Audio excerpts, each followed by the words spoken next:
Abay magugulat na lang tayo sa ibabalita patungkol naman dito kay Anthony Davis at isang bigati na center itinatarget na ngayon ng Los Angeles Lakers. Pero bago mo na yan, kung hindi ka pa nakapag-subscribe sa aking channel ay pakisubscribe mo na.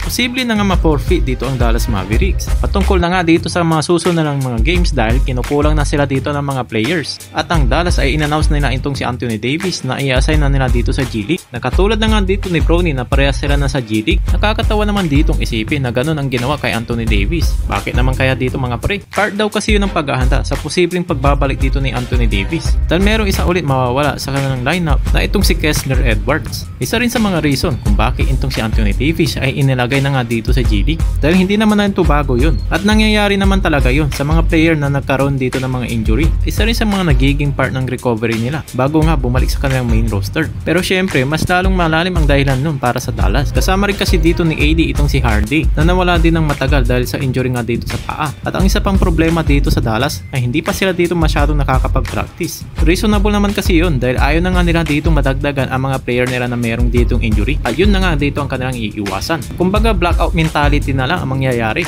Wala nang practice, idaan na lang dito sa paglalaro. Rekto na lang dito sa kanilang magiging laban at swerte na lang kung mananalo man. Kaya naman ay inilagay na nga itong si AD at itong si Hardy sa G League. Magkakaroon pa sila dito ng 5-on-5 na practice at hindi na nga yun magagawa sa Dallas dahil kulang na nga sila dito ng player. Sa mga report pa ay ibalak na nga nila ditong i-shoutdown itong si AD. Pero itong si Dereck Lively na matagal rin nawala dito dahil sa injury, posibleng makakabalik sa lineup. Pero kapag itong si Anthony Davis ay inilagay na nga siya, ay kinakailangan niya muna dito maglaro ng at least 20 minutes para nga hindi nga sila dito magkaroon ng violation. May 2 games pa ang Dallas para hintayin na makabalik itong si Anthony Davis. Meanwhile, ang problema naman dito ng LA Lakers ay wala pa ditong matinong backup center na pamalit kung sakali man dito kay Jackson Hayes. Kaya naman yung posible naman nila may ilalagay sa starting lineup kasi kung hindi pa nakabalik itong si Jackson Hayes ay siguradong butas na naman itong kanilang ilalim ng purple and gold at wala ring malakas na loob para sumalaksak sa ilalim ng court. Katulad na nga lang dito ang kanilang mga ginagawang lampas ni Luka at ni Hayes na napakahirap pigilan na hindi naman kayang gawin ni Koloko at ni Alex Len.